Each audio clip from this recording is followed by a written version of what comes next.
Alrighty, folks. We're going to give everybody a couple seconds to get connected here while we give everybody a moment to join. I apologize for being so tardy here. Got into a discussion on Mr. Fortenberry.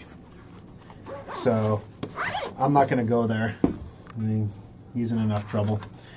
But anyway, I just want to let everybody know the special surprise is that I'm going to be running for Jeff Fortenberry's seat. No, I'm just kidding. I'm not. I have no desire. No, there's going to be a special election to fill that seat. For those of you who aren't aware of Nebraska politics or national news, Jeff Fortenberry was convicted of some felonies for lying to FBI officers. It's a perjury trap. But that's what happens when you talk to the FBI without your attorneys present because everything is okay because, you're you. But anyway, so yeah, he got convicted of some stuff and, everybody got together and said, yeah, you should probably go. And he probably, he left willingly. So anyway, I'm not going to go too much into that one because don't kick a guy when he's down kind of thing, and he's gone. So good stuff. All right, so what do we got today, guys? Let me get my screen refreshed so that I can see all your comments. I want to make sure I don't miss anything there. Come on now. All right, there it is. And we're going to mute it so we don't get the echo. And I'm going to unplug all these headphones so I don't get all that audio. There we go. That's better. All right. Good morning, Mitch. Aaron was getting worried. Oh, don't worry, Aaron. I was here for you. Karen and Roger are back. Yeah. All right. So the first time I met Jeff Fortenberry in person was at a LIBA luncheon, the Lincoln Independent Business Association luncheon. And this was maybe 2001, 2, somewhere in there. And I posed for a picture with him. And without moving his lips, out of the corner of his mouth, he's like, "What are you running for?"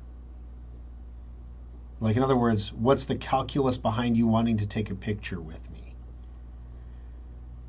Maybe I'm just being cynical and that's how politics is. But in any interaction I ever had with Mr. Fortenberry, it has not been a calculation of some kind. So, yeah. So stepping aside quietly is probably a calculation, too, of some kind. Don't know what he's getting, but he's going away quietly. There'll be a special election. They'll fill a seat. I'm not running for it. I was telling Roger also, I'm like, Roger, are you running for Fortenberry's seat? He's like, no. He goes, are you? I'm like, yes, I am. No, I'm not. We were just talking about how you want to say like, oh man, that guy is so calculating, but then it's like people who get into that position, there's a certain amount of calculus that has to happen, you think, right? People that get into that role, that level of power, they're there because they want to be there. They're there because they have an ulterior motive to be there. Maybe they like the power. Maybe they like the influence. Maybe they got in there believing they wanted to do something genuinely good and ended up in the scenario where small compromises led to larger compromises, leads to larger compromises, leads to where did I even come from? And then suddenly you're indicted. Like, what just happened to me? I don't know. It's impossible to stay clean. There's always a compromise, right? You're going to be asked to just bend a little bit here, and then we'll give you what you need over here. And if you don't bend a little bit here, you're never going to get what you want over there, ever. I will see to it personally. So do you want to accomplish anything good for your state? Then just bend a little bit right here. And it would be really, really hard not to make the mental argument that you need to compromise your principles just a little bit to achieve the greater good over there. Isn't it? Is there such a thing as a purist? The purists don't get anything done. When's the last time Rand Paul got anything done? He can't get anything done. Just like his dad, Ron Paul, couldn't get anything done. Just like Marjorie Taylor Greene will never get anything done. They're too straight. They're too on the tracks, right? Ted Cruz, he blusters a lot. He gets a few things done though. You know why? Because he compromises. And when he does compromise and say something stupid, he gets roasted for it. And then he says, "Oh, I misspoke," and he kind of laces around it. Why don't they just say, "I was told if I wanted to get something done, I had to bend a little bit here, guys. So I bent a little bit here so I could get what I wanted over here." You can't say the quiet thing out loud, I guess. I don't know. Like I said, I wouldn't be good in that environment. No, it would be. My wife would probably be slapping me like every other day. She's like, "Remember where you came from." I'm like, "Oh, I'm sorry. I remember. I won't do it." But yeah, I won't ask that strange foreign man for another fundraiser, even though I know the money is illegal, and then lie about it to the FBI. I won't do it. I remember when Tom Osborne was in Congress. His first year in office, nobody wanted to work with him, was what I heard, because he wasn't actively raising money for his reelection. And people kept trying to explain to the other people in Congress, you don't have to worry about this. Like, it's not a big deal. Yeah, he's going to get reelected. It's not a problem.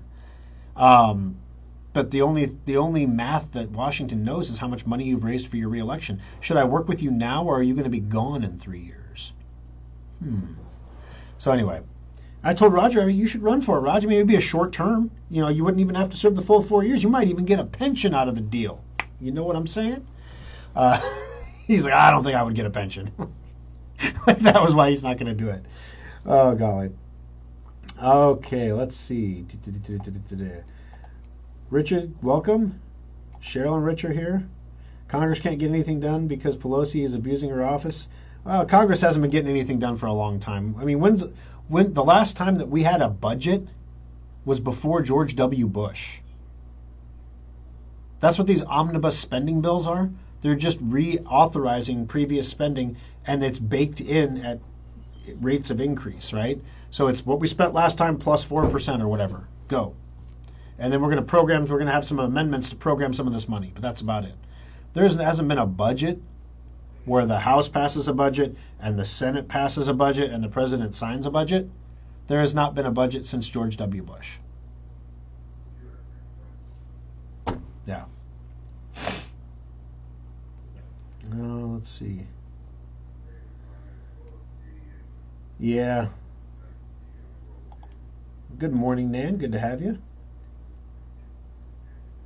I don't know, Aaron. Aaron asks if congressmen and senators get free health care for life once they become Congress people and senators.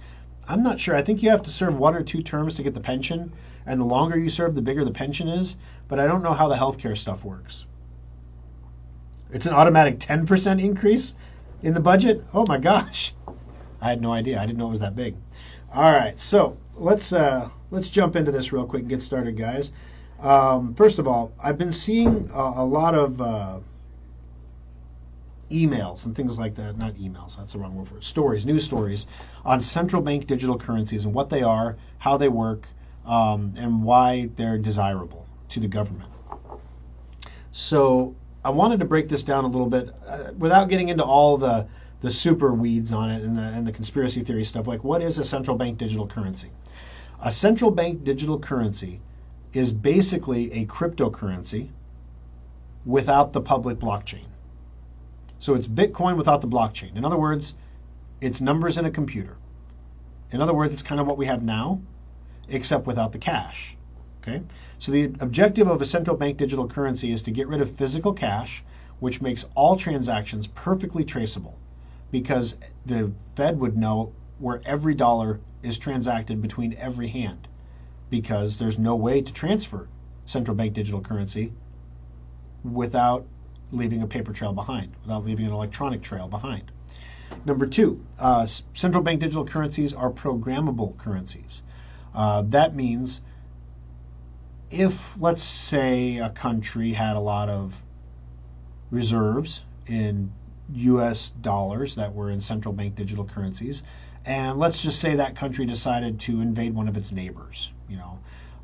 Maybe the neighbor kept poking them with a stick, and everyone else was laughing about it, and Their pride got a little wounded, so they decided they're going to invade this country and blow up a bunch of its people. Let's just say something like that happened. The U.S. government could go boop, boop, boop, boop, boop, and just expire all their money. Not turn it off, not seize it. Well, they would call it seizing because people understand that term. But from a technical perspective, they would literally just disable the money.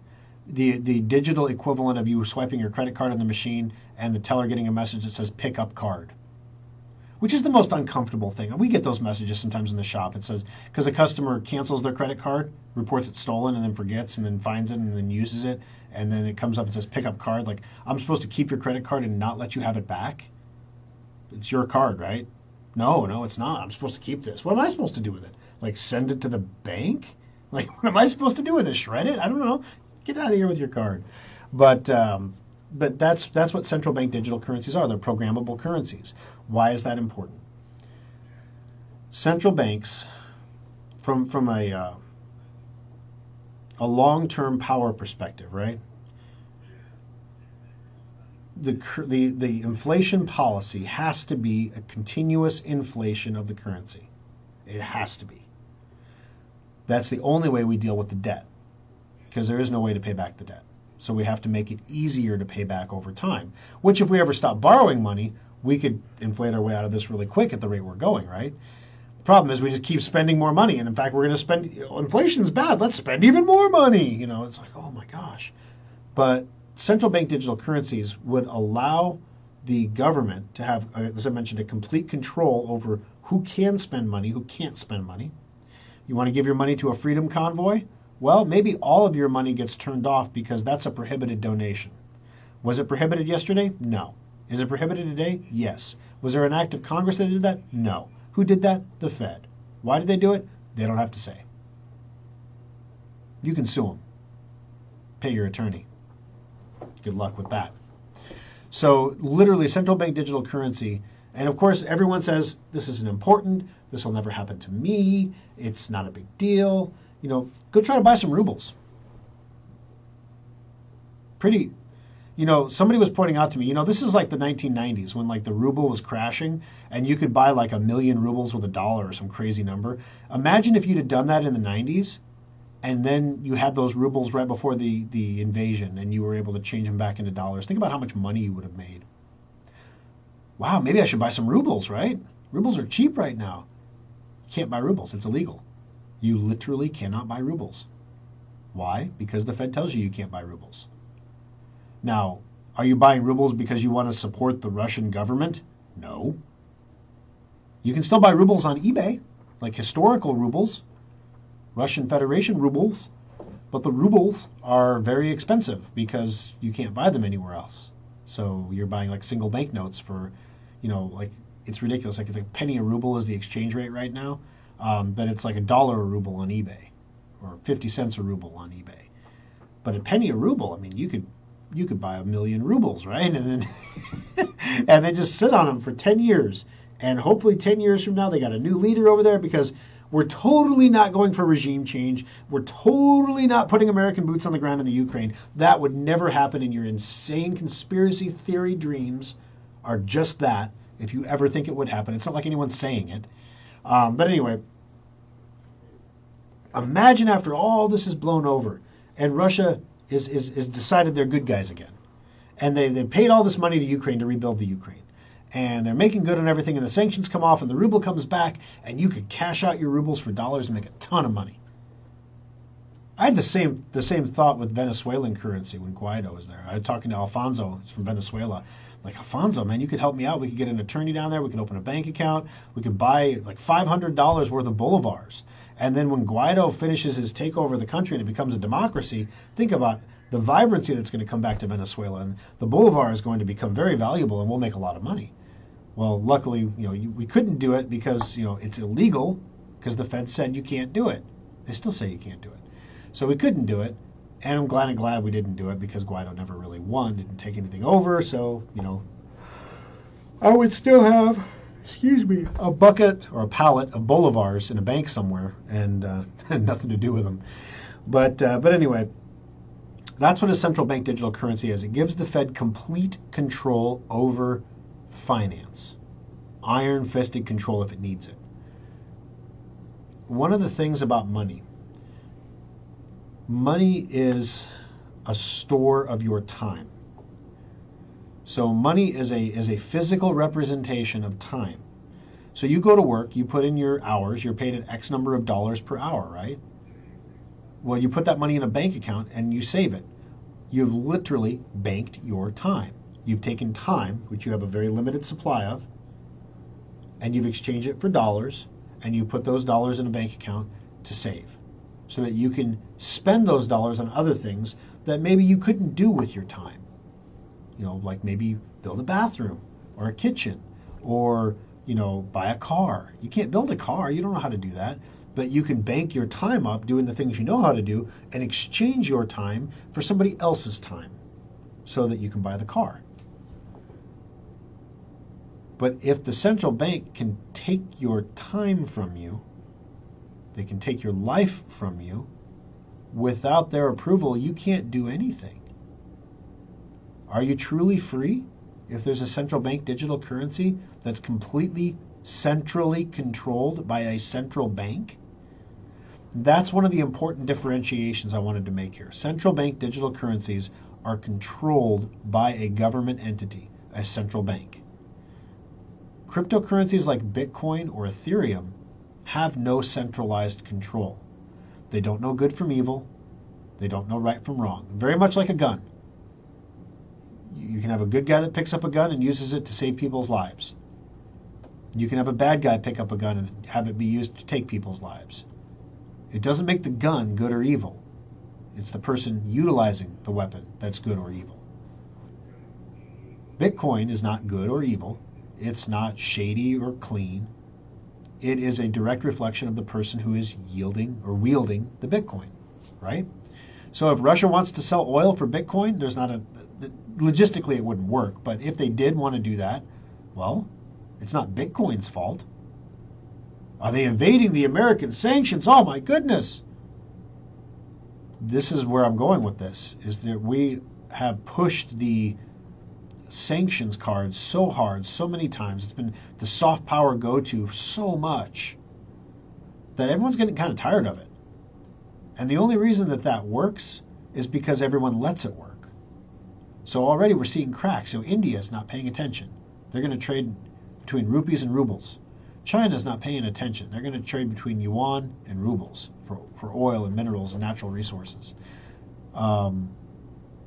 Meanwhile, any country using the dollar is seeing their battery prices, lithium prices, nickel prices, aluminum prices, oil prices going through the roof because it's dollar denominated. And you can't trade with the dollar. Just like those rubles on eBay cost 50% more because you're buying them with dollars. If you wanted to buy those rubles with rupees on ebay.in, you'd be good to go. No problems, no issues.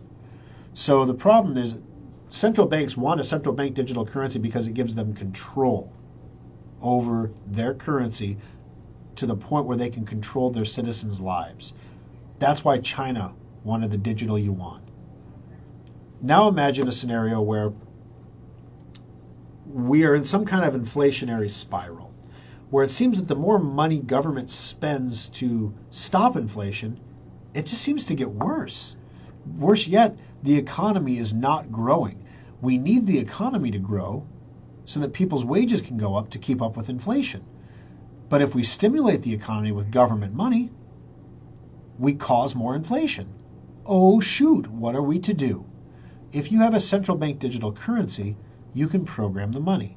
In other words, you will spend your money by this date in these sectors of the economy, or it will expire and go away. Use it or lose it. You can do that with a central bank digital currency. That's why one of the reasons why China was so interested in it. So now we don't have to actually print money to stimulate the economy. We can literally enslave our citizens to stimulate the economy for us. In their own self-interest, because their own paychecks will go up when they stimulate the economy. If these stupid rubes would just figure out, if they just spent all the money in their bank account, they would end up wealthier. It's kind of like how it sounds. So anyway, that's a central bank digital currency. It's not something to be really lauded or applauded. It's not Bitcoin. It's not Ethereum. It's not the same as a cryptocurrency. Cryptocurrencies are still pretty out there from a government monetary perspective. Everyone's like, oh, Bitcoin's a threat. Bitcoin is a threat in the same way that Canadian truckers were a threat. Some people perceive it that way, and some people can hype it that way. And there's a lot of honking and bonking and yelling and hollering going on. But at the end of the day, no one's getting overthrown or deposed. People are going to drive around in a circle for a while. There's going to be periods of excitement. There's going to be periods of really boredom. Right now, we're coming out of a period of pretty severe boredom. One of the things I think is very interesting is that the signals are so mixed right now in the economy. Good news is bad news. Bad news is good news. Good news is good news, and good news is bad news, and bad news is bad news, and bad news is good news. And the numbers don't seem connected to anything in reality. But we're starting to see cryptocurrencies decouple from the greater market. We're having days where the NASDAQ is down, but Bitcoin and Ethereum are up. Interesting. So I think we might be on the cusp of a small rally. I think we might get to 50,000 in Bitcoin. Might be kind of good. But Bitcoin is not going to overthrow the US dollar anytime in the near future. Bitcoin, there's just not enough of it. It's the same reason we're not on a gold standard. No one is going to go back to a gold standard or a Bitcoin standard or whatever other, a standard based on a limited quantity item. In other words, something that can't be just magically printed until the people who are doing the magical printing have literally been forced to stop from abject failure. Central bank digital currency is going to give them another crack at the apple because they'll be able to say, turn in your paper dollars for central bank digital currency. In fact, to incentivize you to make the conversion, for every paper dollar that you turn in, we'll give you $1.10 in central bank digital currency. Framed another way, we are releasing a new currency, and the new currency is 10% less valuable than the currency before it. In other words, it's devaluing the currency. It's another form of inflation. It's another form of stealing wealth, stealing time, of stealing freedom. So watch for that, because that's the next phase in this. That's the next iteration. We're going to use the general acceptance of a cryptocurrency to introduce government cryptocurrencies that are approved by the U.S. government. And everyone will be excited about it. There'll be a rally over it. There's a rally about everything. And people will not realize, just like they don't realize when they sign up for Twitter, or when they talk about everything in their life and post pictures of everybody in their life on Facebook, that they're just feeding the beast. Yeah, I'm using Facebook and I'm talking about it. We're on the platform right now, guys. But personally, my personal Facebook use has been severely curtailed. Severely curtailed. To the point of almost non-use. Because why? The people that I want to stay in touch with, I can stay in touch with. I don't need an intermediary to do that for me. Yeah, it'd be nice if it was. Facebook is convenient. Facebook is nice. You can lose a lot of time in Facebook if you really want to. In fact, the more time I spend in Facebook, the more trouble I get into arguing with people about stupid stuff where I'm not going to change their mind and they're not going to change my mind. And we're not friends anymore. And I'm angry with my neighbors because they're stupid. And and they're angry with me because I'm stupid. And whereas before we at least politely waved at each other every day. What good is coming from it?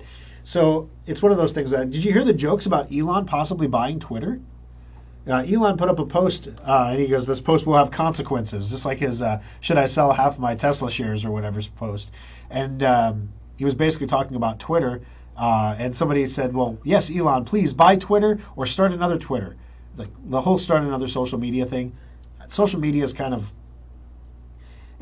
like cable news networks. You don't hear about new cable news networks getting launched, right? We kind of got the three that we got, and there's not really room for another one. No one really uses LinkedIn, but it's still there. People still post to it because they think people use it. So it's weird, right? So I don't know that there's really starting a new social network is really the route to go.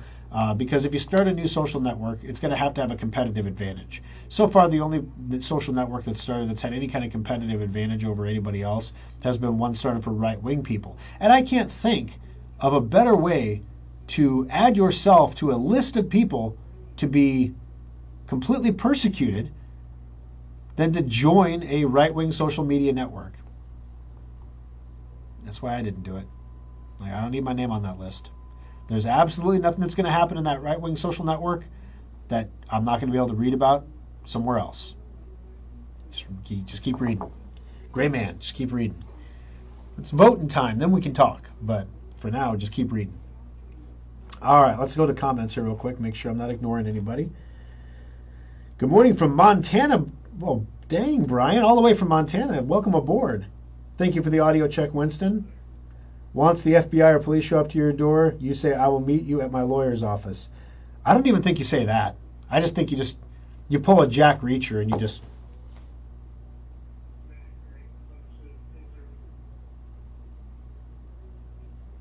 I'm blinking so you know that it's still not frozen. Yeah. Oh, golly. Hola, Keith. Leslie, good to have you. Yep, Bill, you found me.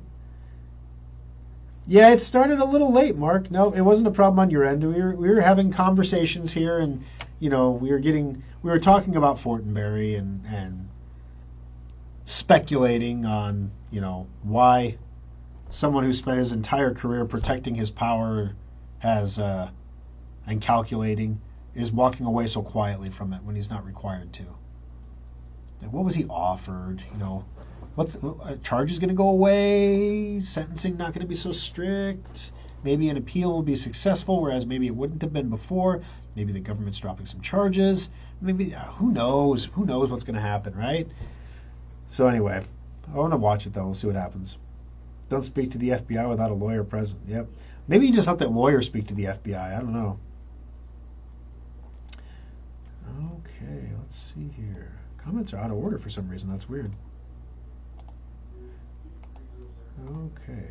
No budgets are the easiest way to lard things in there because it's always an emergency. Oh yeah. Oh yeah, and then the waste. Oh my gosh, the waste in these omnibus bills.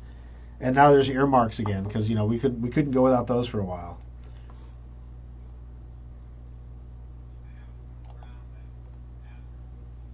Yeah, I think honestly it was September 11th emergency was when they stopped doing budgets after that point. Everything became a continuing resolution, because everyone was united behind the president, and the president was going to war, and then the Democrats didn't like that, and then George W. Bush, he lied, and they died, and all this stuff, and I don't know. I don't want to rehash all of the political past, but I think that was kind of the point where they stopped doing budgets. Congress members are federal employees and therefore get all the same retirement options. Oh, yeah, I suppose. Don't they get special ones, though? I thought they got special like they get special cafeteria food. I know that. They could do the same thing to a citizen here that has what a government considers the wrong idea or way of thinking expire the money. Oh, yeah, absolutely, Brian. They literally, and it wouldn't be done. It wouldn't be done like, oh, Brian's a bad guy. Let's take his money. It would be just like they're doing with everything else. So let me give you an example of this, and I might get myself in a little trouble here, but I was reading an article yesterday about the Ukrainian war from the Russian perspective. Okay, some would call it a Russian apologist article. I had my guard up as I was reading this article, right? And they were talking about historically, whenever a military force has been on Russia's border, it's resulted in like millions of Russians dying. Think World War I, World War II. Russia likes to have a buffer over there that's not militarized. The Ukraine was going to join NATO or maybe the EU. Russia feels their sphere of influence shrinking, the world shrinking, military is inching closer to their borders. We have nukes in Germany, so it's getting a little snuggy over there. Russia was feeling a little threatened, I guess, and they thought that they could just take the whole Ukraine. They would roll over pretty easily. And then maybe they would set up a buffer zone on the side of Ukraine between them and Poland.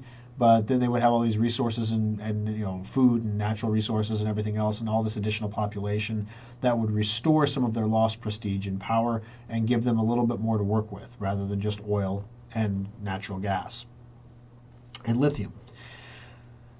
And of course, we all know how that turned out. It was a miscalculation, to put it mildly, and Russia's now in a lot of trouble over it. But I'm reading this article, right? And there were opinions expressed in the article that I had I started noticing I was having like a visceral reaction to.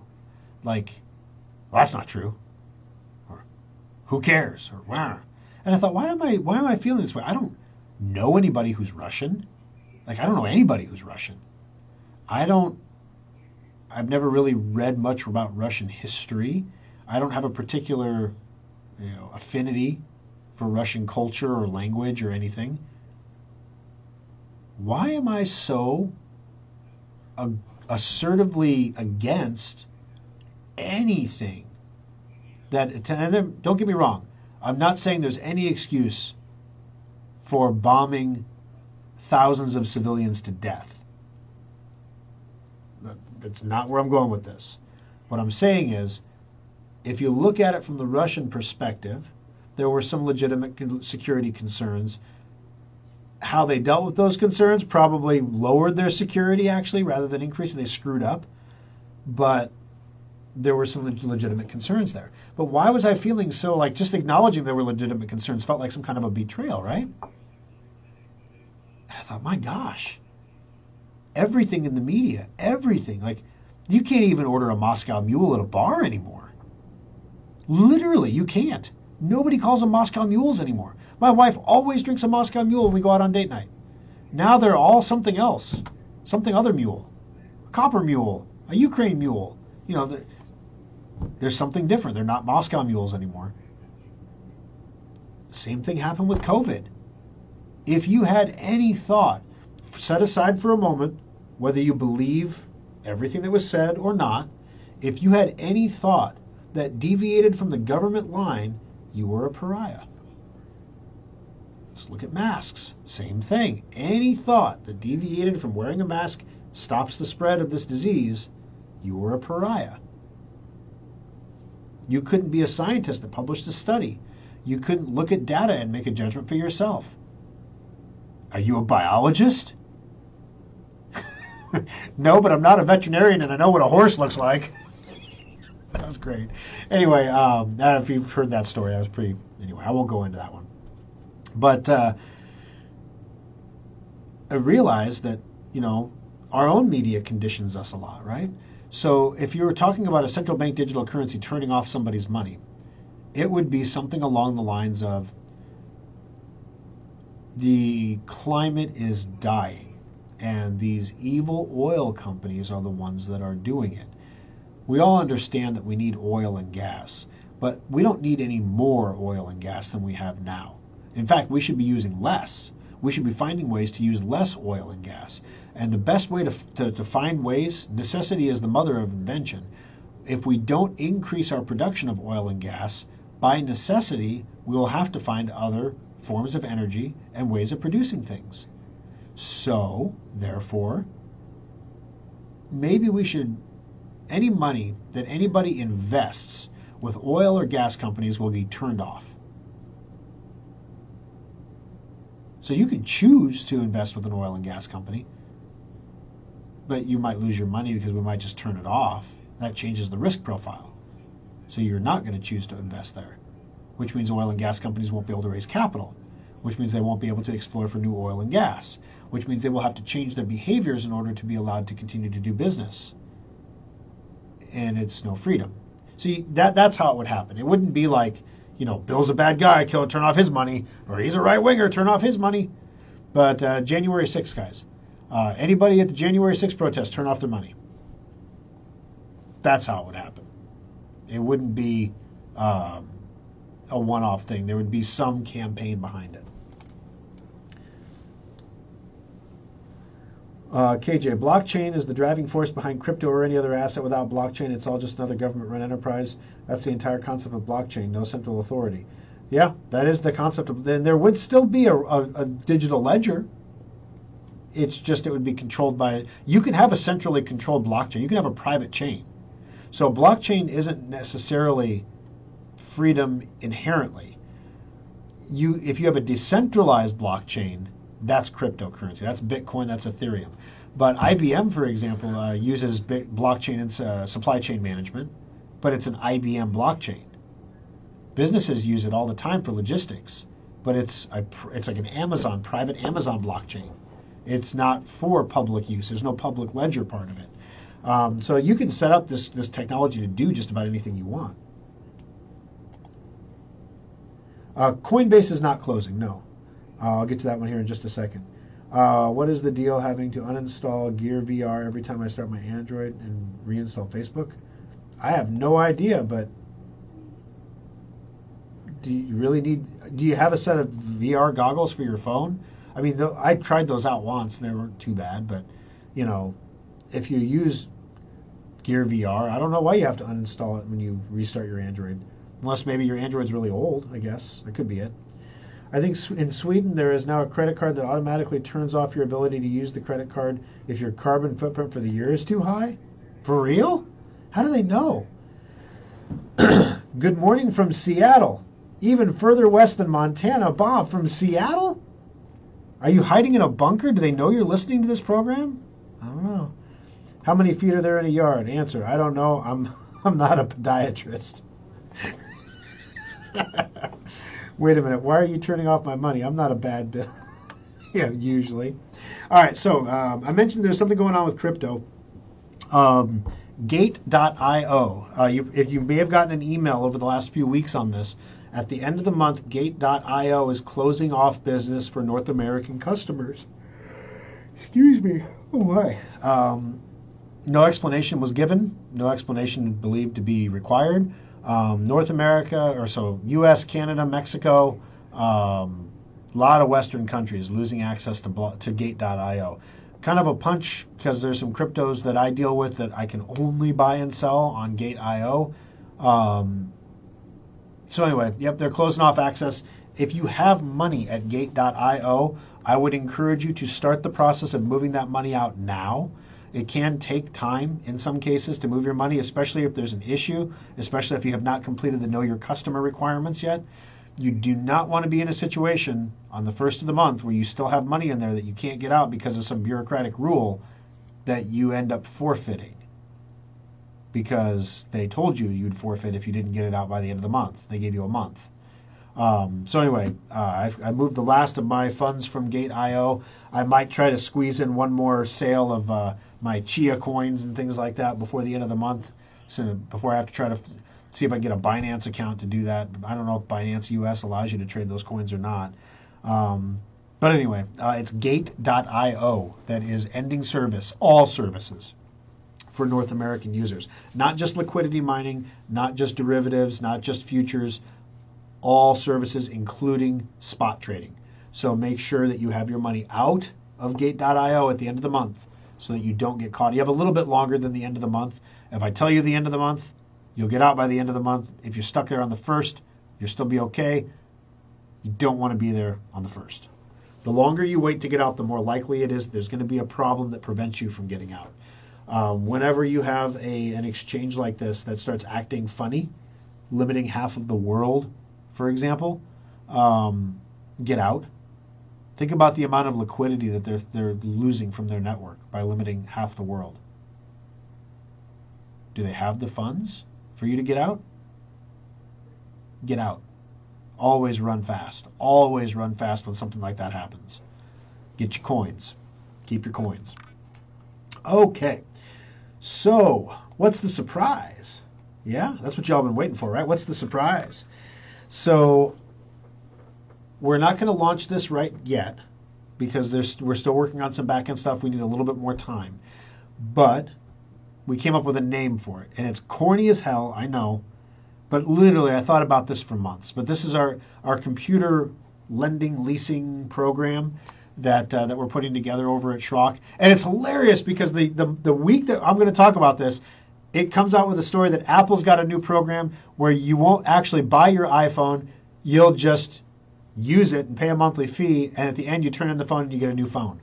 It's literally Freedom Modular. Same thing.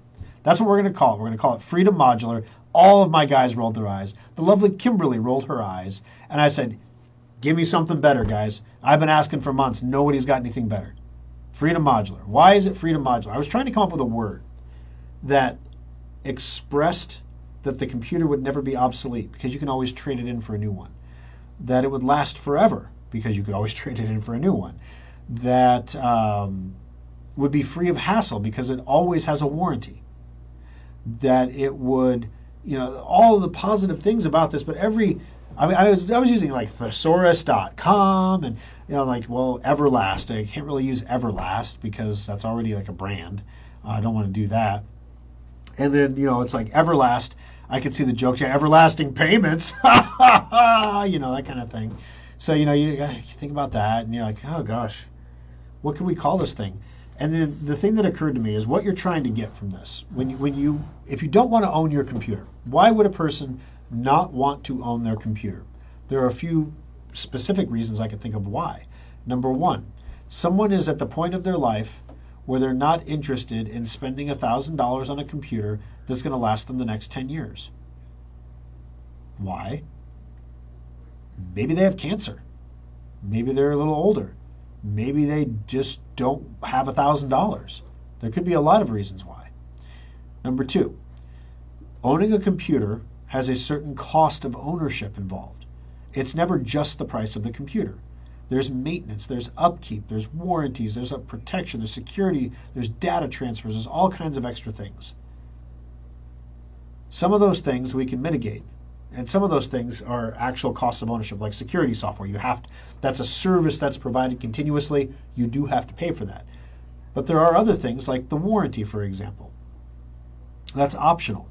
You don't have to buy the warranty, but we try really hard at Schrock to make it absolutely convincing that you should buy the warranty because our objective is different than the objective of Dell or HP when we sell warranties. Our objective is to keep you as a customer forever. Not because we're, forcing you to stay or because we have some agreement that says you can't leave. We want to keep you as a customer forever because the technology works well for you, the service is good, and whenever you have a problem, you've got somebody pleasant you can turn to get it fixed. We want to be that company. So we want to give you the freedom to enjoy your computer the way you want to enjoy it. We want to give you freedom from the hassles of worrying about things breaking or going bad or not being able to get a part or what's the cost of the part. How much is that battery going to cost when it goes bad? The word freedom kept coming up, in various ways. Not like the word freedom, but we want to prevent this from happening. Shouldn't have to worry about this. And then it occurs to me like freedom's a great word for this. And I know there's some cellular company, Freedom something, that is like a cellular company, and I don't know anything about them, but this is Freedom Modular. You can look it up on the website, SchrockInnovations.com.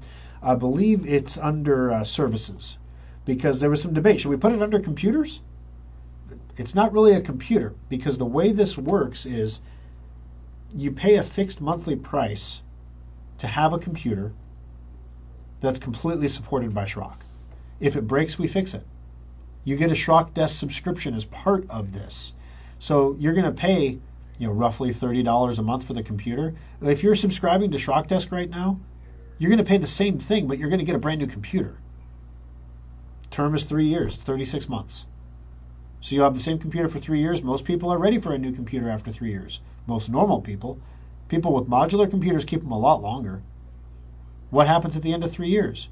Well, you can just keep paying the monthly fee and keep using the computer. Or you can trade it in for a brand new computer and just pay the monthly fee and use the brand new computer. Easy peasy. The objective is to keep you as a customer forever. Not because we've restricted you into a contract, which of course there is a 36-month contract. We have to mitigate the risk of handing you a computer and not taking the full money, right? So how are we going to mitigate that risk? Number one, we're going to launch this slowly. So the page on the website, the Freedom Modular page, is a sign-up page. It's a waiting list, basically. If this is something that you might be interested in, put your name on the list. When we release the product, we are going to go through the list in chronological order by the dates that people signed up. And we're going to say, it's open for you now. Do you want to do it? You're not obligated to do anything. It's not like you signed up for it, you took a spot. If you don't want to do it, we'll just move on to the next person in line. That's kind of why we're launching it the way we are. Number one, we need to control it because there's a lot of different ways this could happen. Number one, nobody's interested. If nobody is interested, then why the hell are we doing it? So let's find that out real quick. I know we have some customers, specific customers, who are very interested. Number two, maybe everybody's interested. Well, we can't afford to give everybody a computer up front at the same time and not collect the money for the computer up front at the same time. So we need to stretch it out a little bit over time. We can do so many per week or so many per month, right? Number three, let me get this straight. I can go to your website and build any computer that I want. I pay 20% down as a deposit. So let's just say I build a $1,000 computer. I give you $200 and a promise to pay you $30 a month, whatever 4% of the purchase price of the computer is. That's how the math works out. And you give me a $1,000 computer, it sounds a hell of a lot like $230 gets me a $1,000 computer, and then I can run off to Oregon, hang out there. Or Montana, I can hang out there. Thor's not coming for me.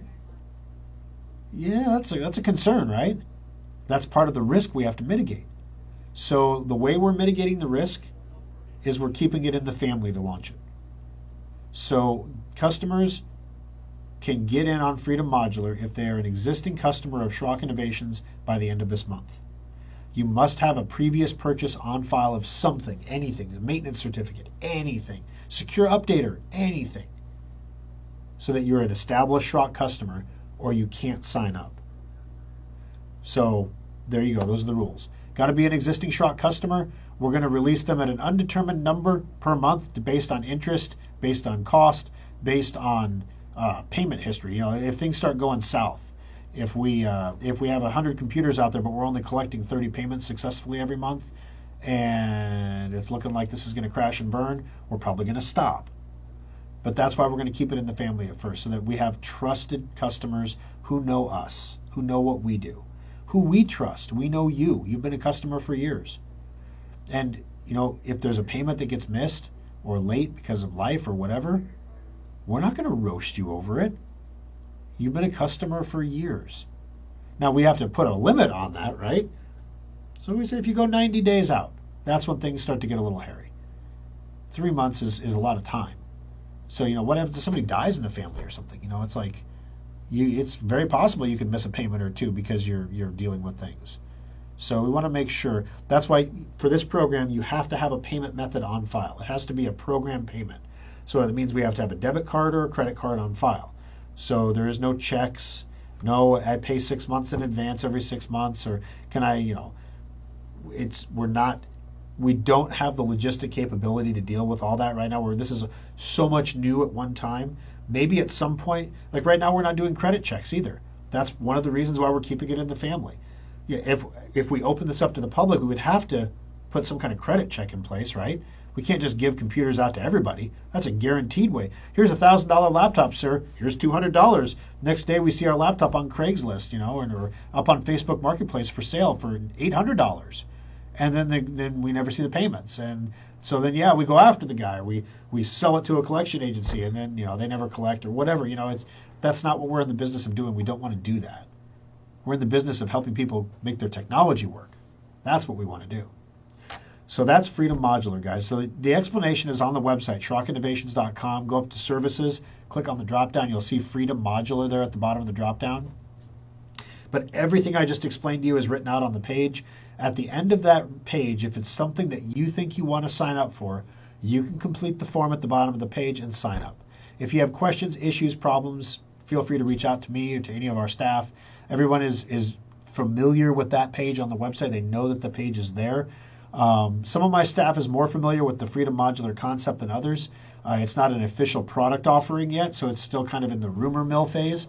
We're not going to talk about it publicly until probably May on the radio show. We're not going to send emails or things like that. So this is an opportunity for those of you who are our most dedicated listeners, the people who are watching the After Schrock, who are listening to the show and listening to the program every week. This is your chance to get signed up ahead of time so that you're the first people in line when the time comes. So I thought it's important for us to do something like this. We had the page ready. We just, Alfonso's like, when do you want to launch it? I don't want Freedom Modular and the Ultimate Upgrade to be launched at the same time because it's just too much. We're going to be doing the Ultimate Upgrade computer sale next month. I don't want to have a computer sale with a Freedom Modular computer thing going on. We're going to do the Ultimate Upgrade. Then we're going to worry about Freedom Modular after that. It also gives us that month to get our internal systems in order so that you can actually go to the website and build your computer and select Freedom Modular as the payment method. Because there's a lot of interesting questions that come up when you start digging into the details of this. For example, so I can build a computer on your website. So I'm starting with one of the 6 main computers, 3 laptops, 3 desktops. Can I configure the computer? Can I add more memory? Can I add a graphics card? Can I do this? Can I do that? The answer is yes, you can do all those things. Can I add a printer? You can, but we're not going to finance it. Why? Printers are consumable. They don't last 3 years. Right? So printers use ink. And we're telling you that you have a warranty. If something stops working, we're going to make it work for you. Well, my printer stopped printing. You're out of ink. Isn't that covered? No. I thought it was covered. No. What about surge protectors? Surge protectors are consumable items. They only last a set amount of time and then they're done. So you can add a surge protector to your Freedom Modular order, but it's not part of the financing. You have to pay for the surge protector up front. What about monitors? What about keyboards and mice? Those are all things that go with the computer that can run as long as the computer can run. So there, you can finance those things. So we have to go through our entire inventory of things you can do to a computer, and yes, no, is it included, is it not included?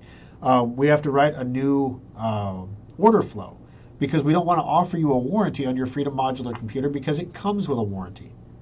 We don't want to offer you a Schrock desk because it comes with Schrock desk. So it's a completely different type of computer sale than a regular computer sale. So we got some logistics to work through. It's taking a little time to do that. We have the contract. There's a big old lawyery contract you have to sign. You sign it digitally if you do it online. You sign it in person if you do it in the service center. So the first few times we do this, it's going to be new for everybody. And we wanted to make sure that it was established, good customers that we know we can trust, that'll be a little forgiving if things are a little choppy the first couple times as we go through this and work through the details on it. But it's a huge, this has some huge potentials for a lot of reasons.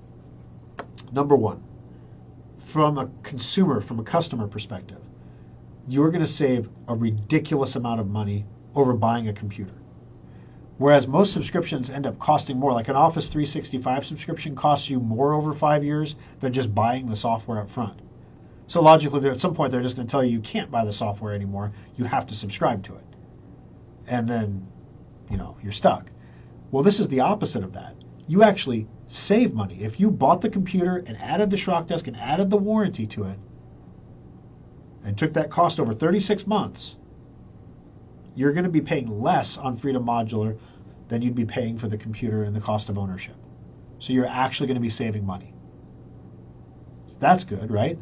How does this work for Schrock? How are we able to, in a world where everything is going up in price, how are we able to offer you a deal that saves you money? That doesn't seem to make a lot of sense, right? Think about the other side of the equation. Who's the counterparty here? Well, you don't get ownership of the computer as part of Freedom Modular. You're going to turn that computer into us eventually. Now, used computer parts are not worth a lot. They're not worth hardly anything. But they're worth something. And those parts can be sold. So we could actually open up an aftermarket for the computer parts from our old computers that we sell, on eBay or something like that. In other words, even if we only got 10 cents on the dollar, that's still 10%. Which, if we're offering you a 10% discount, that lets us get it back. And we make the same amount of money we made before, We have happier customers. We have customers that are having better experiences than they had before because they have the Schrock desk. They've got all this stuff. You know, when you have the Schrock desk, guys, you don't have to wait for a maintenance sale. You get half off your maintenance anytime you want. You know, you want to have an on-site, you want to have someone come to your house and do something, you get half off the hourly rate because you're a Schrock desk subscriber. There are all kinds of benefits to being a Schrock desk subscriber. Unlimited technical support, not just for when things are broken, but for when you're trying to figure out how to use something. Hey, I want to print, I have a recipe I want to print, but I don't want to print all the ads and everything. I just want to print the recipe part in the middle. How can I do that? Call the Schrock desk. We'll connect to your computer. We'll help you do it. Show you how to do it. It's that easy. So there's a lot of advantages and benefits, but it's really advantageous because, number one, it saves you money. Number two, it allows us to make the same amount of money. But number three, it allows us, and you'll understand this as After Schrock listeners, you'll understand that when you're buying a car, for example, the car dealer never talks to you about how much things cost. They talk to you about what your monthly payment's going to be. So do you want to go up to 32 gigs of RAM? It only increases your monthly payment by 75 cents. It's not bad. So I could see an environment where customers are willing to take more hardware. Like I talked to that caller during the show. People who buy computers that do exactly what they need to do now end up buying new computers in 18 months. But people who buy holiday specials end up using the computers for a decade. Is it because the holiday special is made of super magical unicorn fart parts? No. It's because it's so ridiculously overspec'd for what you're doing that as your needs grow over time, it's like you're putting on jeans that are 3 sizes too big, and you just keep bellying up to the buffet, and they're not tight yet. You know, and you just keep going. You got plenty of room to grow. So anyway, it's the same concept. Things last longer because they're more capable. So we could see a scenario where customers purchase the value of the computer that the customer is purchasing is higher than what we would have sold normally because the customer is financed in essence, and they can enjoy a better computer because they can take that savings that they're getting on the computer and use it to invest in even more hardware if they want to. It allows you to decide what you want to do with your computer. You can add a graphics card. Want 3 monitor support, 4 monitor support, 10 monitor support, doesn't matter. You can add whatever you want. And then it's just 20% down and 4% of the cost of the computer every month for 36 months. And you get the Schrock desk, and you get warranties, you get everything. All that is included. What are you responsible for? You still got to do your own antivirus solution. You got to have your own security. So Secure Updater and Sophos are still things that are separate subscriptions because you can choose to use those or not. You may have Kaspersky. You may have something you want to use instead. We're not going to force you to use Sophos or Secure Updater. We thought about it, but it drives the cost of the subscription up, right? And then we have annual subscribers and we have 3-year subscribers. No, just keep it simple, right? Keep it simple. This is your hardware subscription. If you want security software, here it is over here. Data transfer, not included. That's a separate service. When you buy a new computer, sometimes you want to have somebody move everything for you. And like the caller earlier said, will you move all my stuff? He wants us to move his stuff. Maybe you don't. Maybe you want a clean slate. Maybe you want to move your own stuff. Well, you can choose. You don't have to pay for it. If we included it in the subscription price, you would be forced to pay for it, whether you wanted it or not. So you can choose if you want it or not. Maintenance checkups, not included. You can get them at half price anytime you want, and you're not really afraid if anything fails, right? Are you really worried if your power supply goes bad? I mean, as long as you have a backup of your data, I suppose. If it goes bad, we're going to fix it for free. It's under warranty. So I could see a scenario where people were slightly less likely to go out of their way for maintenance than they would normally. Because, what's the point? I don't need to. Safe upgrade, not included. Again, this is a gray area. If you have a warranty on the computer and it's not installing the most recent version of Windows 10 or Windows 11, is that a warranty? Or is that something else? Well, if it's supposed to be automatically installing it, our rule of thumb has been if the computer is trying to install it and it's failing, then it's a warranty. If the computer is not trying to install it at all, then it's not a warranty. But if you have the Schrock desk, you could call us up and say, for example,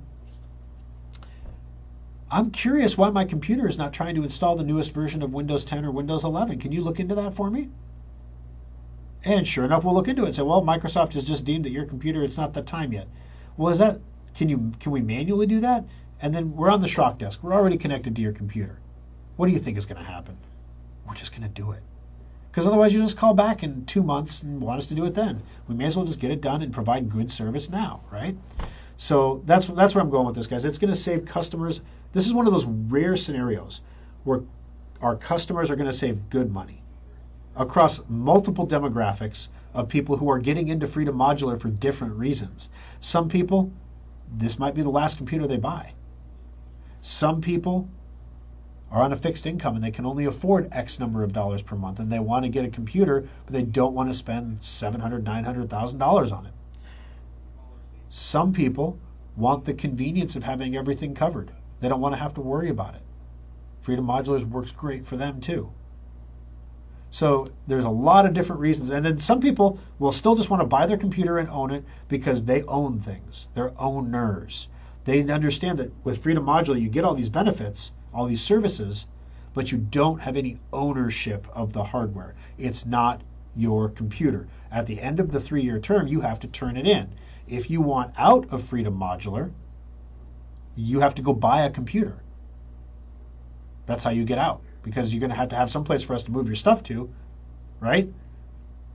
And you got to pay us to move it, or you can move it yourself, because when you turn the computer in, we're going to zero the drive. We don't want your data, and we don't want anyone else to have your data. So we zero it. So you can see where some people are just going to want to own their computer for their own peace of mind, and for security reasons, they just want to own their own stuff.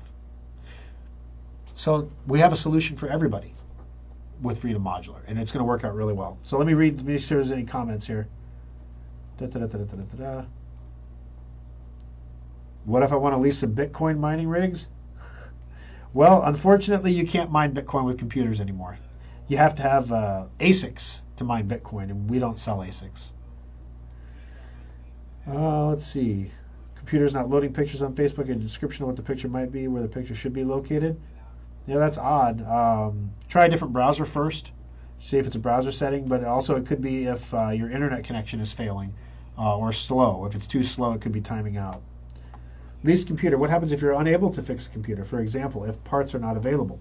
Great question. Well, I guess that would put us, there's a section of, the lease agreement has been written by attorneys. So there is what happens if we don't deliver, what happens if you don't deliver. You know, if you don't pay, that's obviously bad, and if we don't deliver, that's obviously bad. But in a scenario, the problem scenario, Ronald, that we came up with was, what happens when a customer is trying to return a computer to us that's physically damaged? Whose responsibility is it?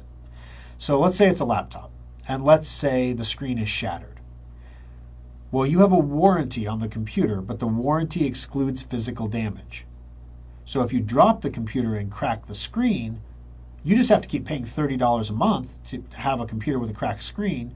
And if you want it fixed, you have to pay to have it fixed. You don't have to pay us to fix it. You just have to pay somebody to fix it. It's got to get fixed. So because when you turn it in otherwise, you're going to forfeit your deposit because you're turning in a broken piece of equipment. So that led to the discussion of, what do we consider broken? What about wear and tear? What about scratches and scuffs and missing little rubber feet off the bottom of things? And we came to the general agreement in the service centers, we're not going to ride people over the small stuff. Scratches, scuffs, missing rubber feet, things like that. Busted hinges, keys missing off the keyboard, cracked screens, missing parts, for example. What happens if you turn your desktop in and when you bought it, it came with a graphics card? But for whatever reason, somewhere along the line, you removed the graphics card from the computer. And then you turn it in without the graphics card. Where's the graphics card? That's not your graphics card. That's our graphics card. You don't own it. You have to turn it, just like your cable converter from Cox or from Comcast or whoever your your cable provider is, you got to turn that equipment back in when you're done. Well, that's what the deposit's for. So then so what happens if the cost of repairing the computer exceeds the cost of the deposit? A screen, for example, is $150 plus an hour of labor at $125. So that's $275. If the deposit is only $200, who pays the $75? And the answer is, it doesn't matter. Customer turns in the computer broken, they forfeit the deposit. We're not going to sit there and qualify it and say it's this much or that much. If it's missing, it's missing. If it's broken, it's broken.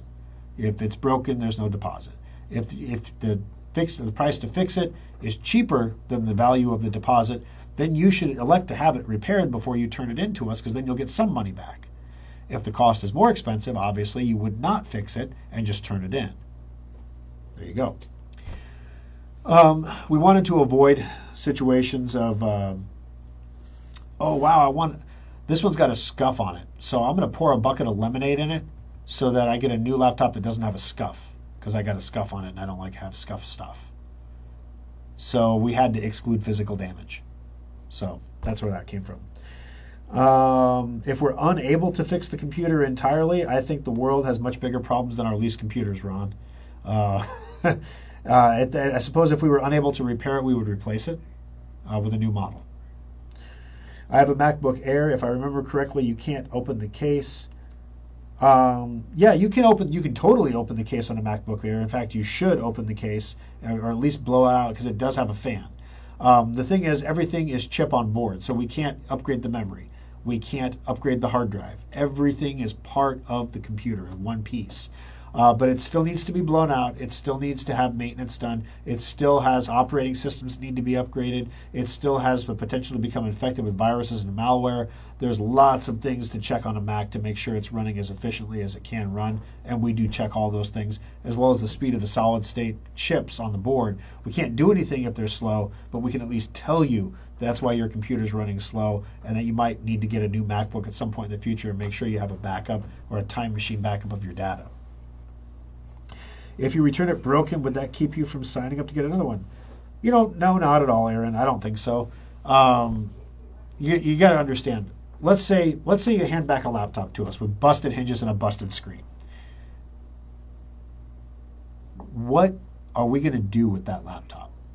Let's say you hand us back a laptop that is in like new condition. You didn't even take it out of the box for 3 years, and you hand it back to us 3 years after you bought it. What are we going to do with that laptop? So by current spec, that would be like a 7th gen laptop. It's not even Windows 11 compatible. What would we do with that? We might be able to sell it if it was in perfect condition for, I think, we had a situation in the Papillion Service Center where super glue was involved, and I think the tube exploded, and super glue literally got on every surface of this laptop, like every surface, the bezel, the lid, the palm rest, the base cover, and it dried, and there's just no fixing that. The screen, everything. So we went online. I literally bought a brand new to us computer to replace this one, because I needed all the plastics and the screen. I needed everything but the motherboard. So I was able to buy the exact same computer, but instead of an i3, it was an i5 with all the trimmings I needed for $180. It's a 4-year-old laptop. Now, yes, it was an auction on eBay. I got lucky, but that's where we'd probably be selling most of this stuff, right? So if you hand me something back that is perfectly functional, I might get $180. So maybe we have 3 years to figure out what we're going to do with this stuff, right? So the one thought is maybe we open up a used parts depot business. That's not something that Schrock does right now, but we could open up literally our own computer component warehouse, primarily consisting of components from broken down computers that we got back off trade. We sell the parts on eBay or wherever else as people need them, and we make money that way. That's one option. Option 2, we launch a Schrock recertified program where we sell the laptops as recertified or used laptops at a lower price. It's our hardware, so we know it. We know what to look for. We would still warranty it for a year, because there's just no way to you could say a 90-day warranty, but people get ticked off when it breaks. And then we could sell these laptops and desktops at a reduced price under a used computer program, almost like a Schrock outlet store. Okay, that's another option. Option 3, we could part the computers down and use them as a boneyard for repairs for other customers that bought computers that are going to use them for 10 years instead of 3. Those parts are going to break, and we'll have a boneyard of parts to fix them with, which will reduce our repair costs down the line and our cost of servicing warranties down the line. So there's a lot of different ways we can slice this up on our end. I'm not worried about that. We will figure that out. Like I said, we got 3 years to figure that out.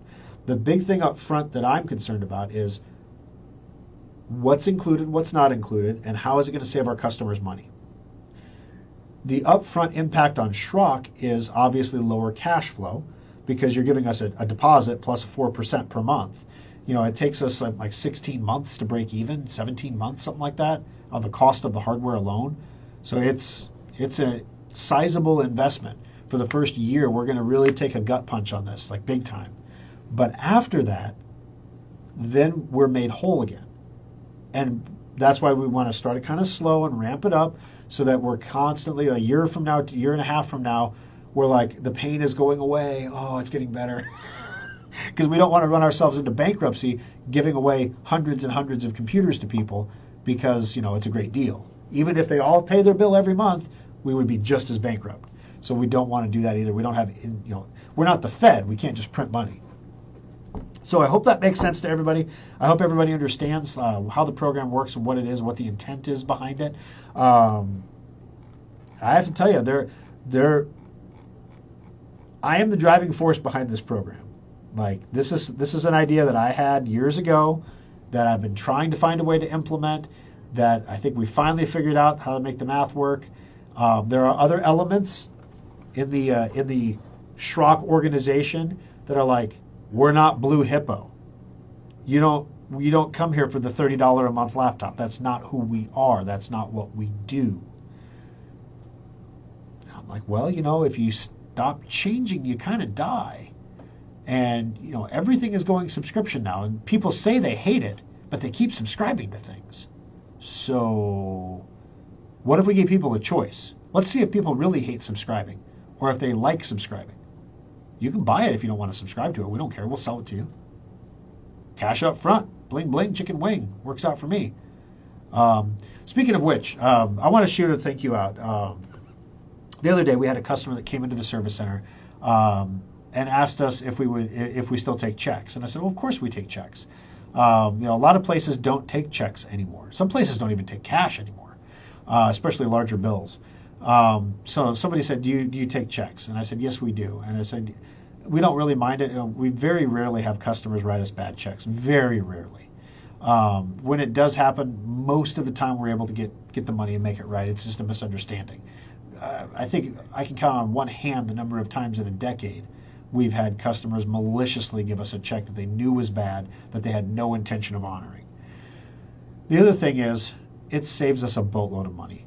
What a lot of people don't talk about it, MasterCard and Visa's interchange fees have gone up again.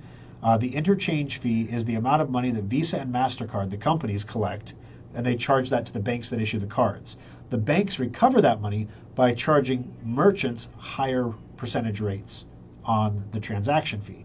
So when you buy a computer at Schrock, for example, 2% or 2.5% of that computer's price, we don't even get when you pay with a credit card. But when you pay with a check or you pay with cash, we actually have a 2.5% increased profitability. We'll have some people come in and say, can I get a 1% discount if I pay in cash? We love our cash customers. We genuinely love our cash customers.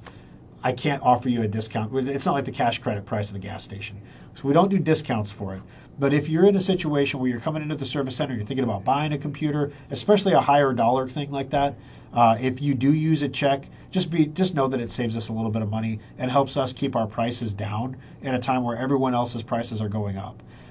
So those little things, 2.5% makes a big difference where you're trying to make a difference between raising prices 2.5%, or if we could just spend less on credit card fees, we wouldn't have to raise prices. It makes a big, big difference. So thank you for those of you who do that now. I really appreciate it. There are some of you who do that with the forethought of knowing what it costs us. And for the rest of you, I'm just letting you know what it costs us so you can start doing it. All right, guys, I got to get going. We are tearing out a bathroom in the Schrock household today. It's demo day. So I'm going to get my big hammer and my big gloves, and I'm going to move some counters, move some sinks. Little Lou, my wife redid our master bathroom, and it looks amazing. And Lou came up to her yesterday, and he says, Mom, you no need to break my bathroom. Because that's the kids' bathroom we're doing now. You don't need to break my bathroom. Well, why is that, little guy? He goes, it doesn't need to be fancy. It's fine. My bathroom's fine. You don't need to break my bathroom, Mommy.